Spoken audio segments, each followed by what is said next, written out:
Welcome to the Dr. Ed Show. I'm Dr. Edmund Sulkowski. You know, if you have a dental problem, you know to call your dental physician. If you have a heart problem, you call your heart doctor. If you have a plumbing problem, you call your plumber. What do you do if you're being invaded by wildlife? Well, wildlife surround us, and they want to live in your home. So let's welcome today Brad Graham. Brad, thanks for coming on the Dr. Ed Show. Hi, Dr. Ed. How you doing? You know, Brad has done my radio show a couple times, and the response is always amazing because wildlife is all about us. We have everything from insects to groundhogs to birds. I mean, you name it, snakes, everything. And they want a place to live. And what better place to live than your home? It's a nice place to live. So you have a company that goes out and helps control these animals. What's the name of your company, Brad? Steel City Wildlife Control. Perfect name, because that's what you're doing. You're controlling the invasion, right? That's right. Okay. So what's the #1 call that you get every year? I think this time of year, in May, the #1 call we get is raccoons. Why raccoons? They make nests in the chimney and in the attic, and they have their babies up there. That sounds a little bizarre because they climb evidently, huh? Oh, They yeah. have sharp claws. Oh yeah, they'll climb straight up your bricks. So brick makes it easy for them to Real grasp a easy. hold and go up. They don't need any help. They just walk straight up it like it's flat ground. Do they pick a chimney because of warm exhaust coming out of there? Is that what it is? If there's no chimney cap on your chimney, they can just go straight down it like Santa Claus. So they can actually get inside your home, and raccoons could be vicious. No, they can be. And they bite. They do. I mean, I've seen instances where open damper on the chimney. The raccoon just comes straight on into the house and starts looking for food in the kitchen. It's rare. I haven't seen a lot of it, but I've seen it. So the chimney's like the #1 place they want to get into? That in the attic. In the attic. It's safe to have the kits. And attic's a problem because I know I don't go up in mine. I don't even poke my head in the attic. And I would think that's probably true for most people. It is. So you could have creatures living in your attic and not even realize that they're there. Not going to realize it. I mean, until you hear the noises, of course. So is that the #1 sign that you get? Yeah, people will hear something heavy moving around up there. They'll hear like heavy footsteps. So I know there's always an issue with disease with animals because every animal, including us, can carry disease. What kind of diseases do we have a problem with raccoons? Oh, they carry rabies, the rabies vector species.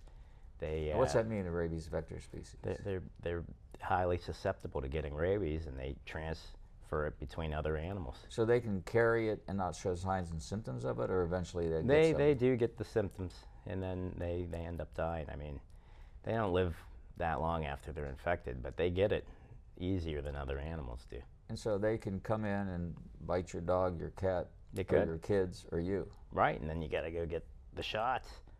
I mean, they don't even have to bite you. If they scratch you, you could get it because it's in the saliva, and they clean themselves. They do all these things with their hands.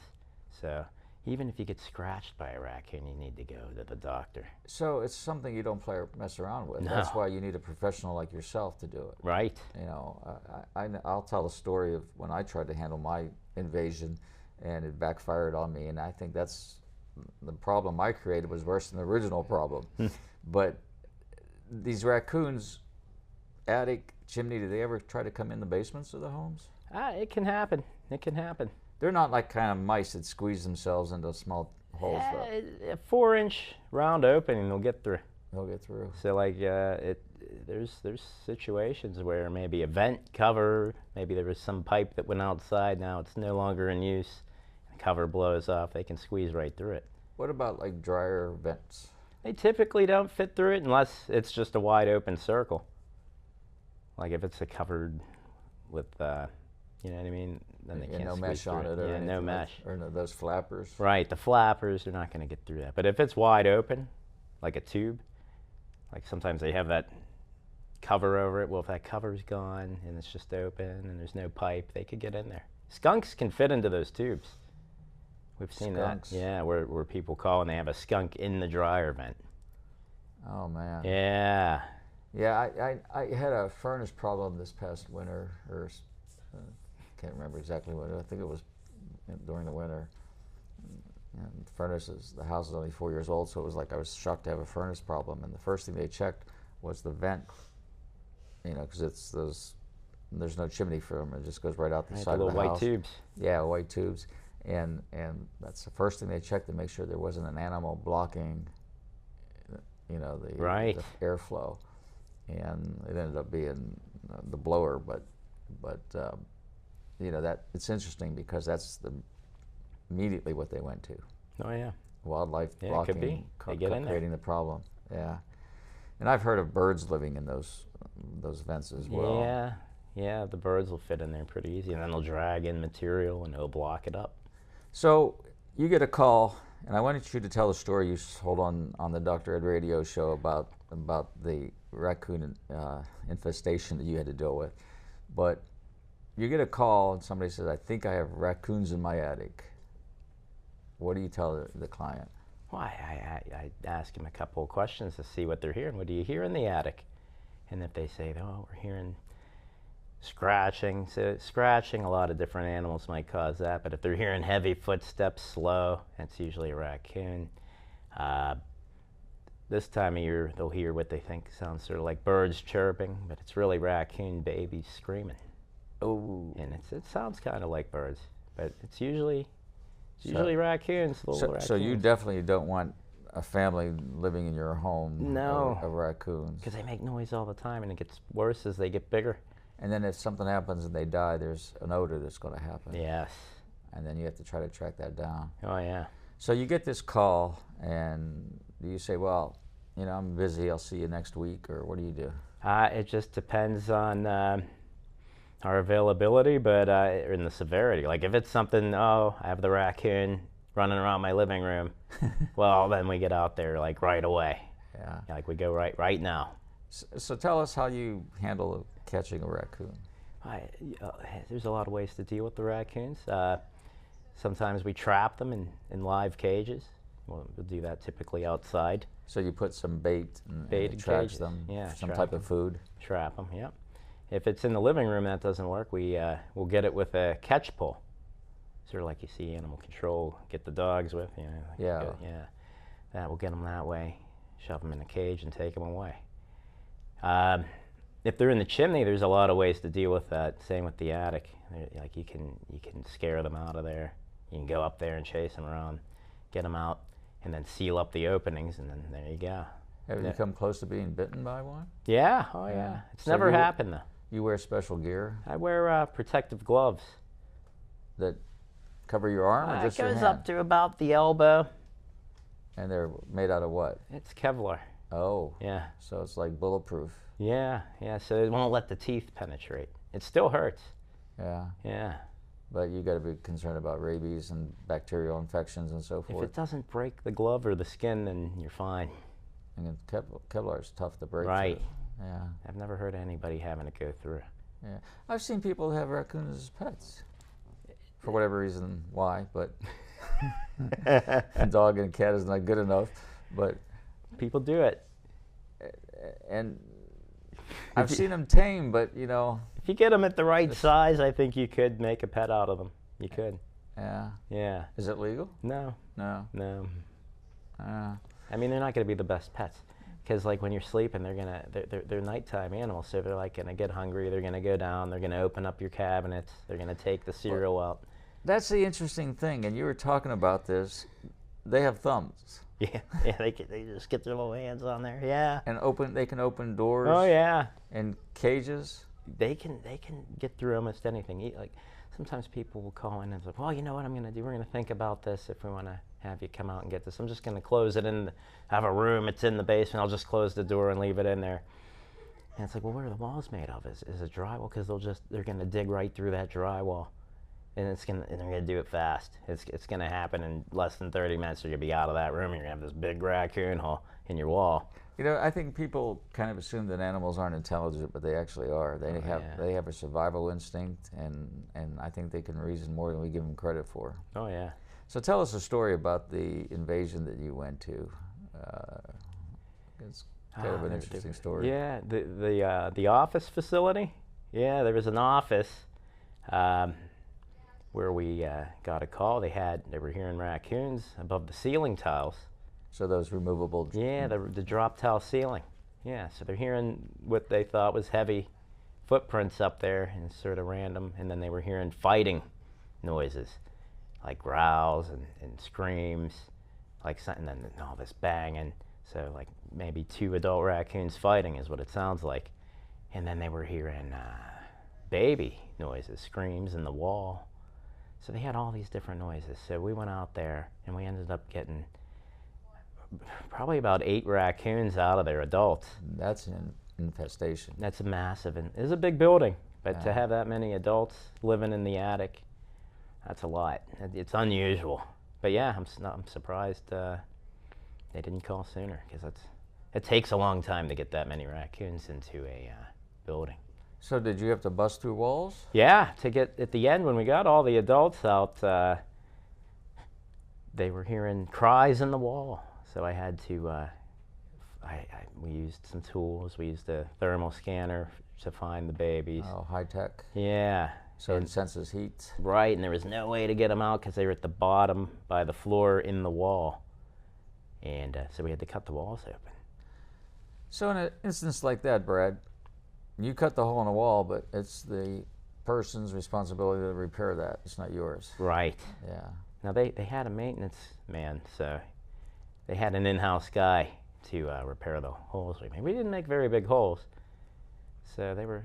Because your job is just to handle the pest control. Right. Yeah, you gotta get the animals out. It was a sensitive office where they couldn't have screams in the wall. For sure. Yeah.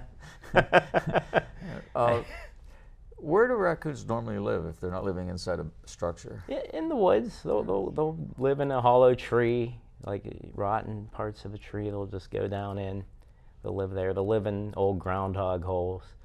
Oh, so they'll live underground as well. Yeah. But so they kind of assume old groundhog hole. They don't make their own holes. Yeah, they're just used to taking other people's homes over, so that's why they take yours over. You know, there's a big thing going on. I hear a lot of it, and I have a number of my patients that'll bring in eggs, so they have their own chickens. Okay. Well, aren't raccoons a problem for the chickens? Oh yeah, they'll take the eggs. Yeah, they'll go in there and they'll steal the eggs. They'll eat them. What about the chickens? It's possible for them to eat the chickens. And so you have your chickens in a coop, and there's a latch on the coop, but they're able to. Well, it just depends on what you made the coop out of. They could rip the screening apart. Because They're like strong. that. Yeah. And I know I've seen raccoon claws. They're hooked and Yeah, really sharp. and they'll just pull and rip if they think there's something worth eating in there. They'll work on it until it's open. The chickens don't scare them, so they want to get in there. They want to get some chicken, get some eggs. It's amazing. Yeah. So animals in the wild are always looking for shelter or food. Oh yeah. So if you're leaving food around, you're attracting them. Yeah, absolutely. Yeah, if you even your garbage will attract them.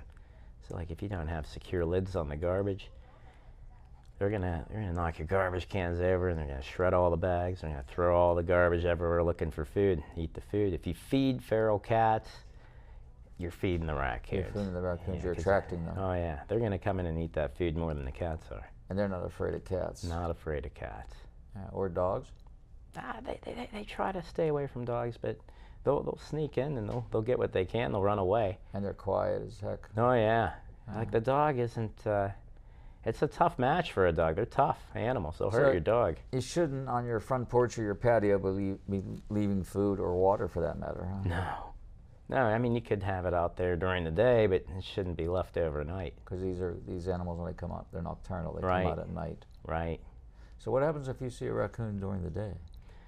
This time of year, it's not that uncommon, because with the birthing season, the mom will go out to eat during the day, oftentimes, just because there's a higher food demand for to feed the baby. If you see one during the day, does that mean it has rabies? Not necessarily.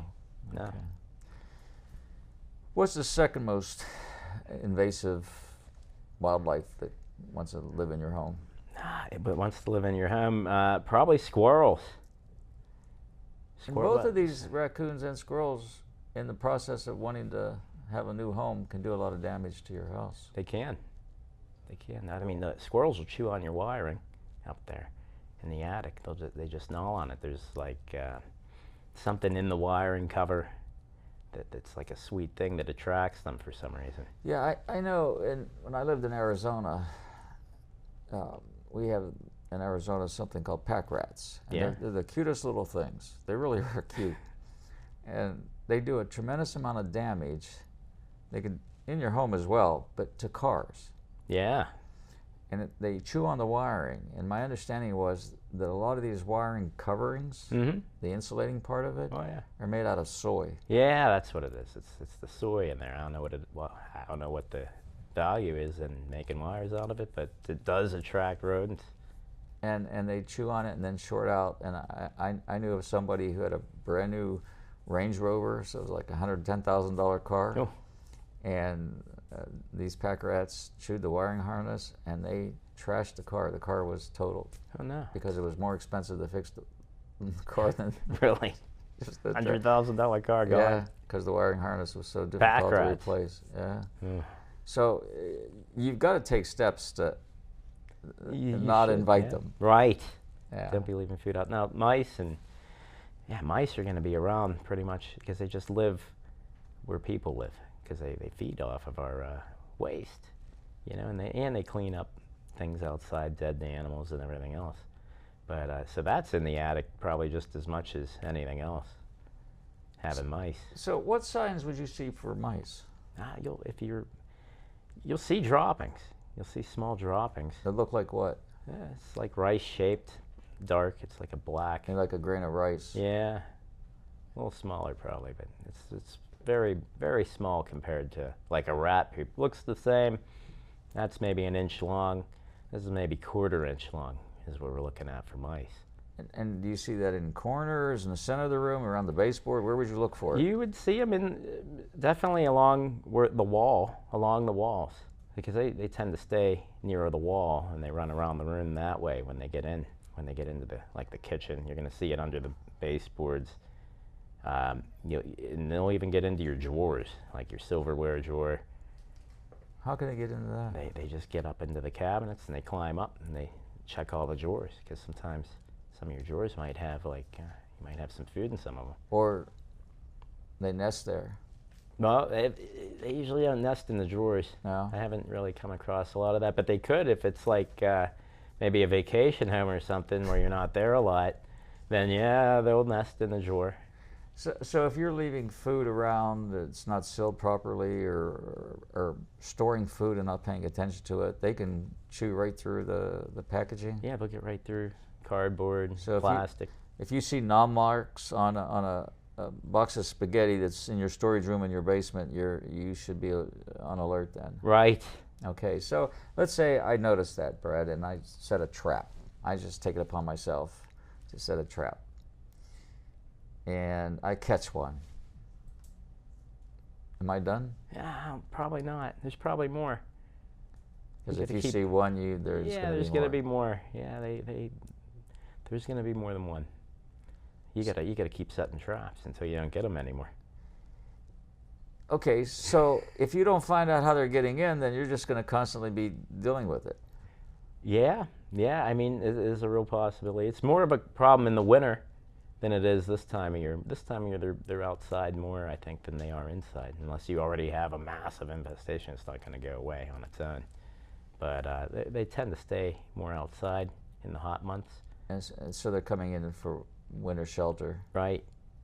stay warm. Now, if you got an infestation in the winter, then you're going to have them in your house until you deal with them, because they're going to just keep going in and out. But there's a lot of food outside for them this time of year, nuts and things. And besides the fact that you don't want to have this wildlife living in your home, they bring disease in. Oh yeah, yeah, the mice too. Yeah, hantavirus comes from them. There are a lot of different, and they're not sanitary. You don't want to. If you find the package of your spaghetti not open in parts, you just got to throw the whole box away. Oh you know? yeah. Yeah. Yeah, you certainly don't want to be. Yeah, and so like, oh, well, here's a couple broken spaghettis. We'll just toss those. We'll eat the rest. No, no, don't do that. So how do you tell if you have a mouse, a vole, a mole, or a rat? Well, moles and voles typically stay outside. The vole, it eats plants, and the mole lives underground, so it's underground like all the time. And then they just pop out little holes. So you'll see these little volcano mounds in your yard. You'll see tunnels. I even noticed, like in the winter when there's some snow, you can actually see the tunneling underneath the snow. Right. So those are moles that do that. Yeah. And what's the difference between a mole and a vole? Well, the vole looks a lot like a mouse.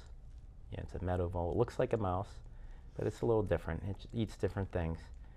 Are they both blind? I know one of them is blind. The mole. The mole's blind. Yeah, and yeah, that typically just stays underground. Like they come out, but they don't really walk around outside. They just keep digging holes, tunneling around, and they just eat grubs and. So how do you deal with that? Because that could create a problem for your garden. Yeah, sure could. Yeah, that you got to get rid of those through trapping. Well, aren't you just going to get more? You could, but I mean, if you clear them out. So I remember people having like some kind of stick that they put in the ground and it kind of vibrates or something. Yeah. Does that work? It can work. It's possible for it to work on some things, but it's not highly effective.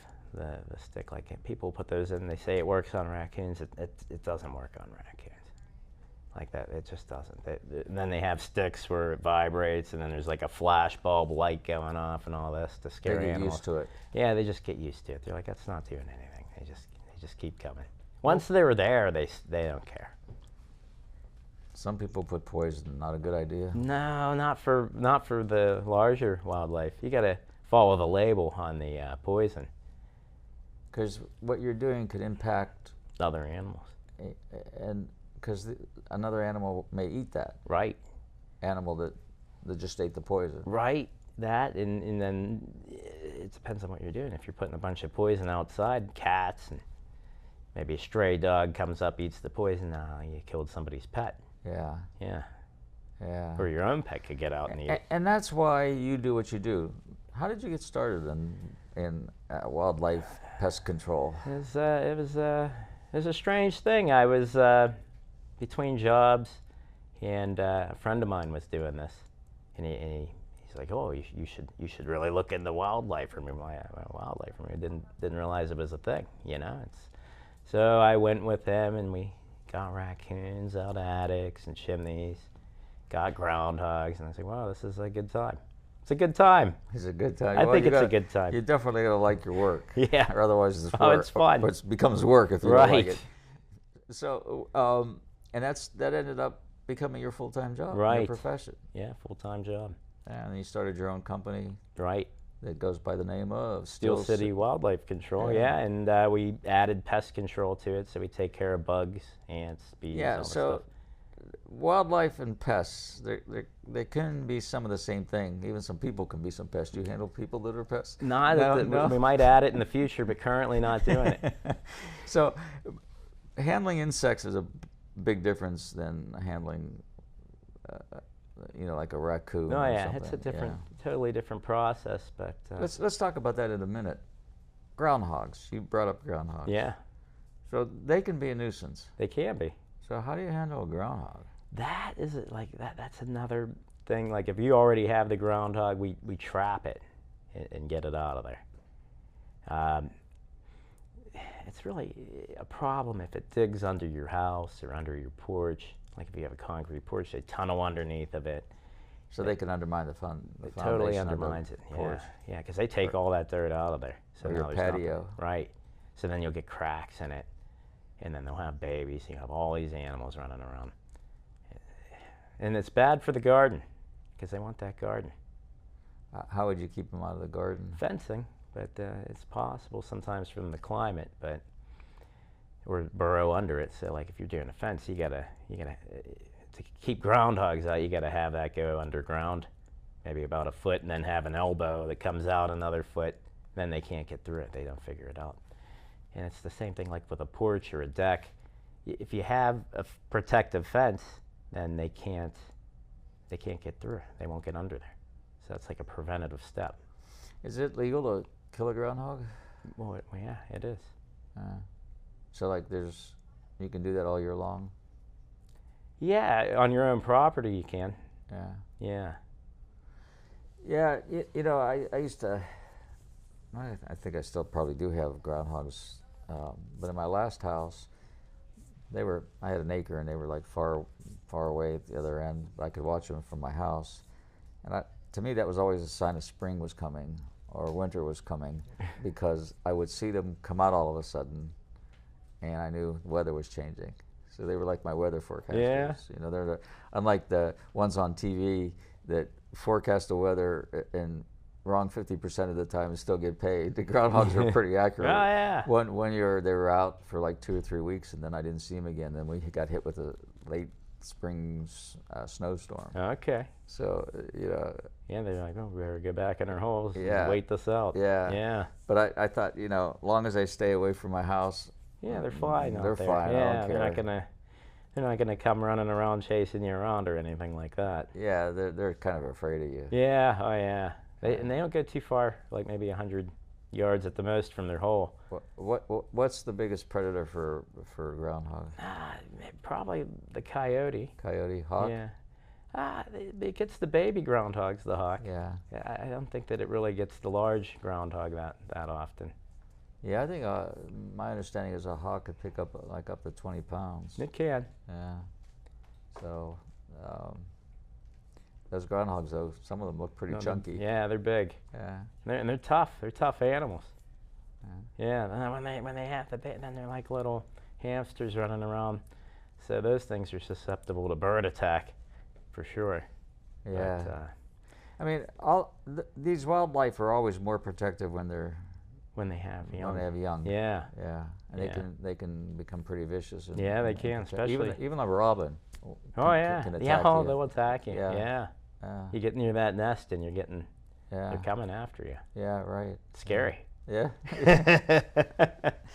Well, Brad, we're at our first break. Okay. We're going to come back with Brad Graham from Still City Wildlife Animal Control. There you go. And we're going to talk about insects that I think can be a bigger nuisance sometimes than these bigger animals. A lot of times. We'll be back on the Dr. Ed Show.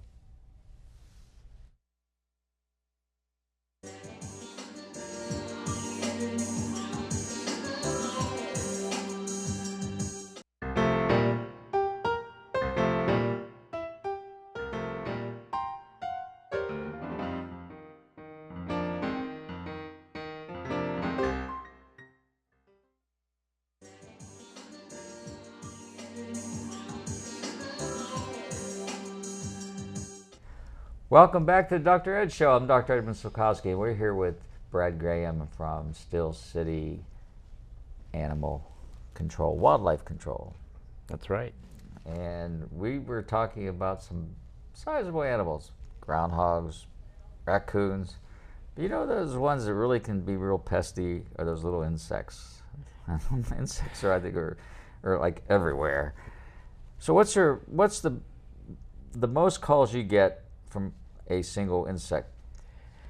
The most calls on a given year that I get from a single insect is probably yellow jackets. Oh, that's not my favorite. Yeah, no, nobody really is big on them. Yeah. So what happens with these yellow jackets? They just spring up nests randomly, like in your yard. So are these what we call ground hornets, or? Yeah. Yeah. So they like to burrow in the ground. Right. And make an those underground nest. Yeah. And I know they make 2 holes. Yeah. So if you find one hole, they have an escape route. Right. Yeah. Oftentimes. And how large would you say their colony is? I mean, it could be small. It could be a small colony, maybe 100 of them or so. That's small. You know, or it could be quite large. I've seen very large ones with thousands and thousands of them. And they are nasty. They're mean. You step on that nest and you're going to know it. So I got to tell you this story, Brad. So I was at my brother's house sitting in his backyard with him, and I had a couple of my dogs with me, and one of my dogs walked off, and all of a sudden I heard her screaming, and I look, and she is covered with yellow jackets. She went to a nest under a tree, and I guess started to dig, and I look up, and there's just a cloud of yellow jackets swarming. And they got my other dog who tore off, and both these dogs are running, and I'm worried about the dogs, and I happen to be highly allergic to yellow jackets and bees and wasps, and I didn't even think about myself, and I was actually pulling these yellow jackets off my dogs. Their ears were covered, or whatever. One dog started going anaphylaxis. It was a nasty situation. So that's nothing I should ever be, or most people should be dealing with. If you see that, it's a Brad call. I think so. So what do you do? I exterminate them. I'll use a treatment to kill all the yellow jackets, and sometimes we even dig out the nest. Depends on the situation. And how do you find the second hole? You don't. You don't really need to find all the holes. You just need to find the nest, which is usually either straight down in the most active hole, or sometimes it's off towards where the other hole is. But you'll see the yellow jackets usually using both holes. You'll see sometimes they'll go in. Some will be coming in one way, some will be coming out the other way. So if you just watch it for a little bit, you'll be able to see where they're all going and where all the holes are. Yeah, those things are nasty. I mean, I ended up getting several stings, not realizing I got stung. Didn't even feel one of them at that time, and went into anaphylaxis myself like 2 hours later, because my adrenaline was pumping so much that I didn't need to get my pen out and stick myself with you had to do epinephrine. Oh no. But I probably should have, because the minute my own epinephrine went down, I went into anaphylaxis and ended up in the hospital. Oh no! How about the dog? Did it go to the vet? I got her to the vet, and she was like, I thought, gone, but she bounced back right away. And the other one never had a problem, but I don't think they ever went near bees again. Oh, probably not. Yeah. They learned. But they're actually part of the wasp family. Mm-hmm. And people don't realize that. They're different than a honeybee. Right. In my experience, and tell me whether this is true or not, a honeybee kind of leaves you alone if you leave it alone. Yeah, absolutely. Yellow jackets aren't the same. No, sometimes they'll just get you. I mean, they'll leave you alone, like if they're out randomly flying around, but if you're near the nest, they defend the nest. They think you're going to be a problem, so they come after you. Once one of them gets you, they all come. They all come because they send out some kind of pheromones. Yeah. That attract, and it's a defense pheromone. Right. And so they just, without thinking, just boom. Yeah, so the rest are like, oh, wow, we got problems. We got to join in the fight. Yeah. Yeah, so you got to be careful with this. Sometimes, we'll put on bee suits and deal with the nest that way so I don't get stung, And have you gotten stung? Oh, yeah. Oh, yeah. Because a lot of times we do a lot of this in July and August, and it's so hot, and I'm not allergic, so I'm like, yeah, we don't really need the suit for this. I don't want to get real hot, you know what I mean? So I'll deal with them no suit, because I'm a professional, so I don't really need the suit, you know what I mean? And most of the time it works out just fine. Once in a while, should have wore that suit. Yeah. Yeah. I mean, those hurt. Yeah, it hurts. But I carry a product in the truck that I put on if I do get stung. It's called Sting Kill, and it works real good. What, it takes the sting out, the sensation? Yeah, like it goes away instantly. It's great. Yeah, I'm so bad that I've actually stepped on a couple honeybees. Oh, yeah. And my whole leg swelled up for like 2 months, Really? 3 months. Literally like doubled in size, tripled in size, was on crutches. Oh, no. So, you learn not to wear sandals or flip-flops. Right. Yeah, I never wear it now. Yeah. I'm always wearing something now. I don't like getting stung. Yeah. Yeah. And wasps and other hornets, they all can be very aggressive. Yeah. Oh, yeah. Like even the black wasp that you see where they make the little nests like on your garage door, they don't seem to be that aggressive. I mean, they can bite you and it hurts, but they seem to be like the least aggressive of all the wasps. So I know you know, everybody thinks a bee is a bee, and we're establishing in the conversation that they're not. But there's these big bumblebees that look like they shouldn't fly. They're black and yellow. Right. And they can be aggressive too in defending their nest and so forth. Right. They can be. Like, well, then you have the carpenter bee, which Looks the same. looks the same, but it's not. The bumblebee has like a fur, and it's a little brighter.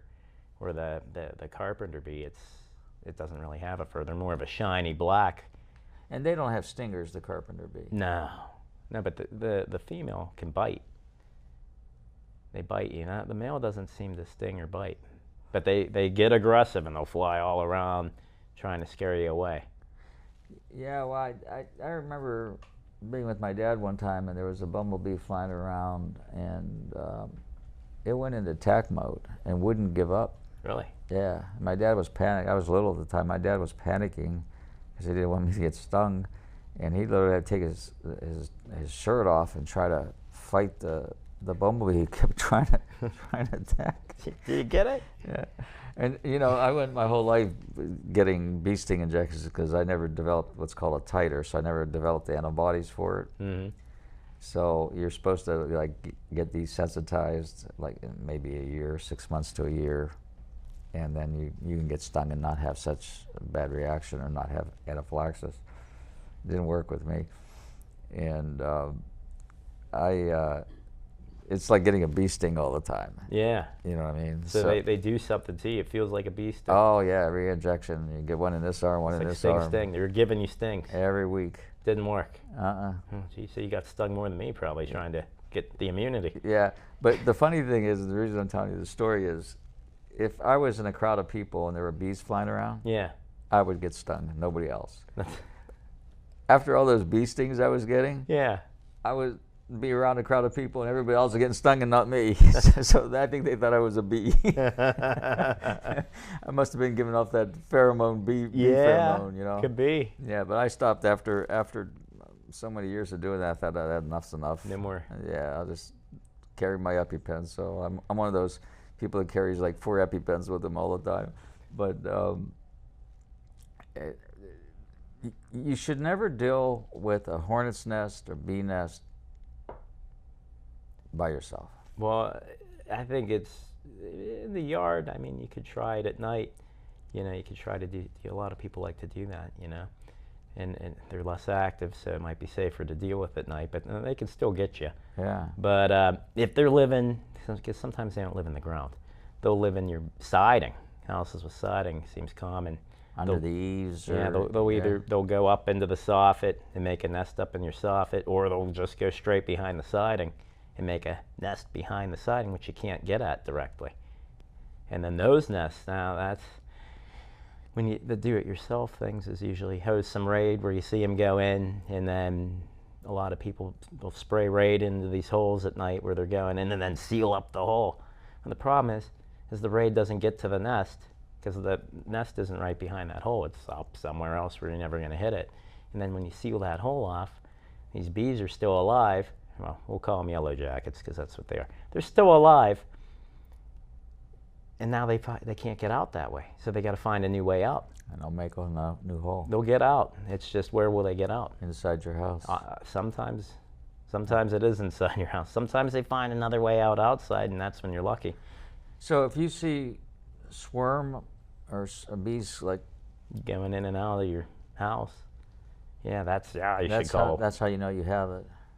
Absolutely. And you if you don't deal with it, you can end up having thousands inside your wall. You could. I've seen it, and I've seen the cases where people did the Raid trick and sealed off the hole, and then next thing you know, they just drill holes through the drywall, and now you have hundreds of bees inside of the living area. Yeah, I've had that experience. Yeah, it's bad. Yeah. That's a bee suit. You're putting the suit on for that. Yeah, not me. You're going in there. I had a friend that she decided she was going to become a beekeeper, and my question to her was, why? Yeah. For the honey. Well, you can go buy it. You know, I'm not coming to visit your house. It's a special person that does the beekeeping. Yeah, well, geez. They like it. I don't understand how or why, but, you know, to each his own, I guess. Right. I feel like you're putting yourself in a scary place every time you work with your bees. So you were talking about these bumblebees who look like they shouldn't fly, Right. and comparing them with these carpenter bees and how they look. The problem with the carpenter bees, not you have to worry about them stinging you, but they damage your house. They drill holes into the house, yeah. So are they doing that to nest, or are they living off the pulp? The wood pulp? They're doing it to make their nest. They put their eggs back in those little round holes, and then you have more of them, and they make more holes, and then you end up with damage on your house. Like they're making Swiss cheese out of the wood. Right. Yeah. And so you're now weakening the structure. Potentially, yeah. Yeah. So the other day, so you had just done the radio show, and that night I'm sitting in my great room looking out the window at the lake and just relaxing, and I see this bumblebee flying, and I would see it dart down and go up to the gutter and dart down and fly over here, and I'm watching this thing. I'm going like, uh-oh. It's looking for a home. Yeah. And I didn't know if it was a bumblebee or a carpenter bumblebee. Right. You know. And so I go outside. Well, that thing decided I was in its space. No. So it started to buzz around me. Wow.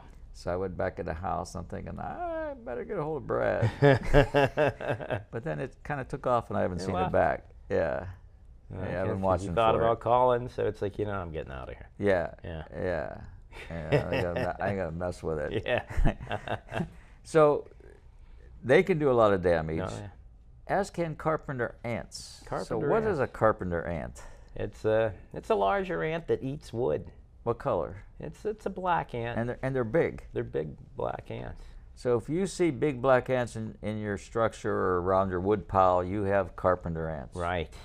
And they're doing the same thing that these carpenter bees do? But on a bigger scale. Yeah, they're eating the wood. They're eating the wood. Yeah. So they can really undermine. Yeah, they'll weaken it. They'll weaken the wood, it'll just crumble. So what attracts them? Well, untreated wood, moisture. Moisture. Moisture. Yeah, so like if you have a water leak, the water's getting into the wood, and now the carpenter ants are going to potentially come in and start feeding on the wood. So bad sign, big black ant. Big black ant. Immediately call a professional to handle those. Yeah, you want to get them because they'll start they'll damage the structure. Like I've been to houses where you go to walk on the deck and the stairs are bowing. You see the carpenter ant damage in it. I get that it's not even safe to walk on anymore because it's years of carpenter ant damage. So they're a lot like termites. Yeah. So do you handle the termites the same way you would handle the carpenter ants? That's a similar way to handle it. Which does more damage? The termites seem to do more damage. Faster? Yeah. Yeah, there's more of them, and they just damage things faster.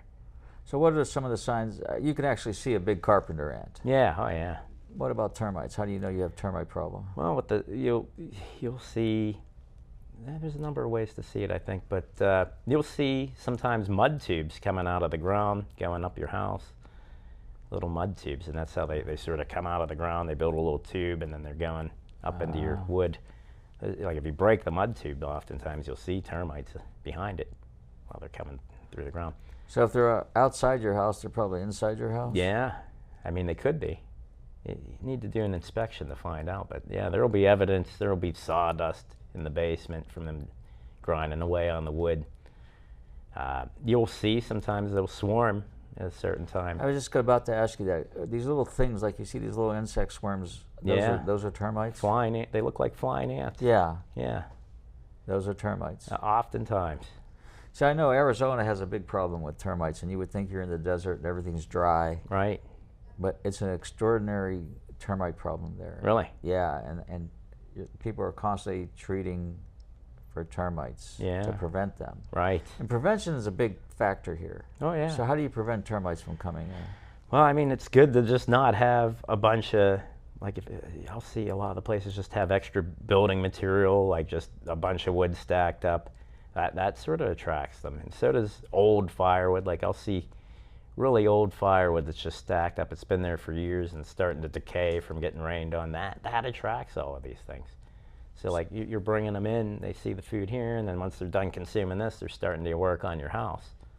And the minute you see some of these things, you need to address it. Yeah, yeah. And I mean, we do like a preventative treatment. There's bait stations and things like this that we use to keep them under control so it doesn't become a problem. But wait until you see them inside. That's probably not the right way to go. Like, because you're going to see them outside first. So your house is brick and the foundation is block or poured concrete or whatever. They still get in there. Oh yeah, they can still get in. They fit through anything. They're real small. So I know when the newer home construction has treated wood when they put down the whatever they call that around the foundation. Right. When they start to do the stick building. The olden days they didn't do that. No. Yeah, on the older houses you're gonna have more problems. You're gonna have more problems. Yeah, they do treat the and a lot of times on the new construction, so like it's already treated. So that's going to help prevent the carpenter ants, these termites. Yeah, absolutely. Yeah. But if you're in an older place, you have leaks, you got rotting wood, you're more susceptible to the. Yeah, a gutter can back. Oh yeah. Leak, cause a problem. That's why toilet, even a toilet, they'll find that. They'll find that. Oh yeah. Yes, you're always got to be on top of this stuff. Home maintenance is important. You got to clean your gutters, things like that. Just general maintenance at your house prevents a lot of problems. Yeah, like right now I have a robin that decided to build a nest on my one of my lights outside the front door. And so it's not, I don't call it a porch, it's more like a little alcove that's covered, that come in.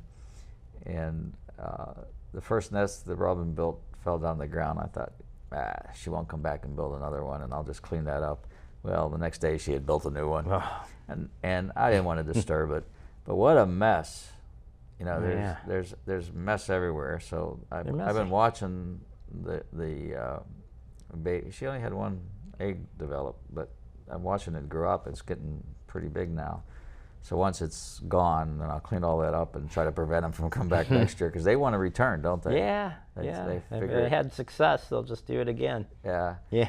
And it's not a problem. I mean, it's funny, go in and out the door. They don't care. Right. They're not worried about it. And I talk to it. Oh. So it's almost like a friend. Well, afraid of making a mess, but they do that. They're not going to cause damage other than a mess, which you can easily clean up. Yeah. But these other things are troublesome. Oh yeah. Yeah, some of the other things, that's not a big deal. The bird nest, I don't think, if it's not in your attic. You know what I mean? Yeah, I actually have had that happen in prior homes. Yeah, that gets messy. That's more of a problem. I don't know what kind of bird it was, and like I say, who pokes their head in their attic? I never do. Right. I'm not a store of stuff. If I'm not using it, it's gone. Right. So one day I heard some noise, and I pulled the steps down to go up in the attic, and there was a nest that had to be 3-4 feet high. Oh boy. And it had eaten through the mesh in the static vent. And then there were some dead birds. I had to call in and get that all cleaned up and fix all of that. And it had to happen, over a few year period of time. To drag all that stuff in there. Yeah. So they just keep bringing it in. Talk about bats in your belfry. So what happens if you get bats inside? You want to get them out. You don't want to. You can't kill them. You can't kill them. Illegal to kill them. Yes, absolutely. So how do you get them out? Wow, we use one-way doors, or netting even sometimes. It just depends on the situation. But you need to seal up all the ways that they can get in, and then build a way that they can get out, but not back in. So you need a professional for that. There's something you never should do on your own. Right. Because there's with the guano, there's some health risks. So you want to wear protective equipment so you're not breathing in the. And do bats carry rabies? They can. Yeah, they're a rabies vector species too. Yeah. So there's a lot of concerns here. Oh yeah. You know, So and if all you- these things are just wanting to live, eat, sleep, and me have a shelter. Right. They don't care that it's your house or not. No, it's their house too, apparently. Yeah. Not my house. They're not too worried about you I don't want 'em. downstairs. I've had enough animals in my life. Ants. We talked about those carpenter ones that are Yeah. dangerous. Other ants are more of a nuisance. Yeah.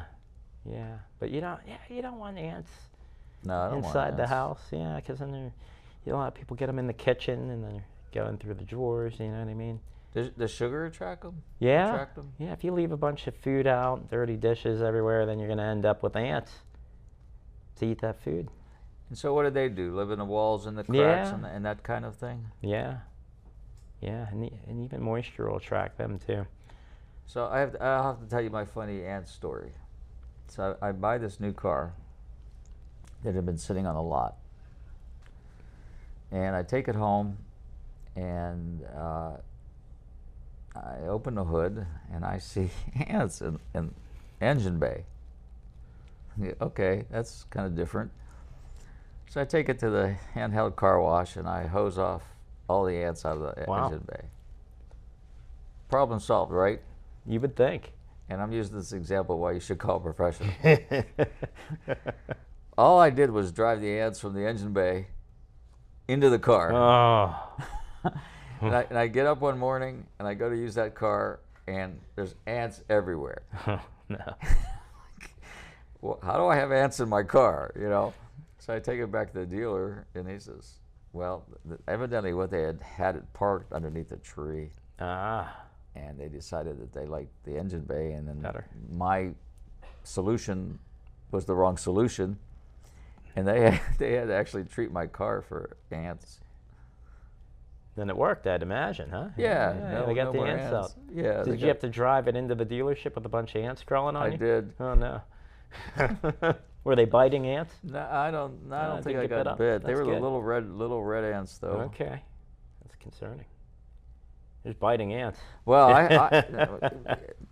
when we were doing the Dr. Ed radio show, I was telling Brad different stories that I've had. So I didn't tell you this story. So I'm in Nevada, out in the desert, and I had kind of mesh shoes on, walking in the sand, and I had a lot of sand in my shoes. So I took my shoe off and tried to dump the sand out, and I'm hitting the sand like this.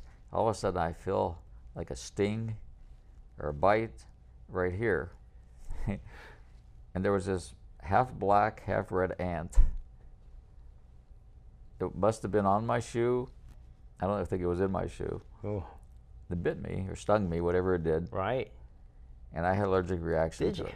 And I'm out in the middle of the desert, and I didn't have my EpiPen with me. And it's like one of the few times I forgot it. And I'm driving like 90 miles like an hour outside of Vegas. I'm driving 90 miles an hour because I figure I'm just gonna like die. Might as well like try to get to the hospital as quick as I can. And right as I was getting into Vegas, you could feel it, the venom, whatever it was, going up your arm. Really? Yeah. And it hit me like underneath my armpit, like somebody punched me. Oh my goodness. And then I was fine. So, You were fine after that? There's yeah, no problem? I don't know. I didn't have a problem. So you didn't need treatment? I didn't need treatment. No, just kind of like all calmed down. But there you go. You were brought up. I told you in the conversation, I could tell you all these kind of stories I have. So it doesn't matter really what gets you. If you get bit by any insect, you're going to have potential problems. Yeah, the problems. Yeah, it seemed to be very highly Allergic to bees, allergic to ants, maybe. No, Wow. definitely. Hey, Brad, we're at the end of the show. Tell everybody how they can get a hold of Brad. You can call 412-526-4075, or you can visit us on Facebook. We're www.steelcitywildlifecontrol.com. And besides the Dr. Ed show here, you can listen to my live radio show every Saturday morning at 9 a.m. from 9 to 10 on 1250 a.m. and 92.5 FM, Rumble, iTunes, Spotify, iHeart. We're everywhere it seems anymore. Brad, thanks so much for coming on. Very informative show. Remember, a healthy pet is absolutely a happy pet. When you're healthy, you're happy as well. Stay bug free. God bless. We'll talk to you next time. Bye-bye.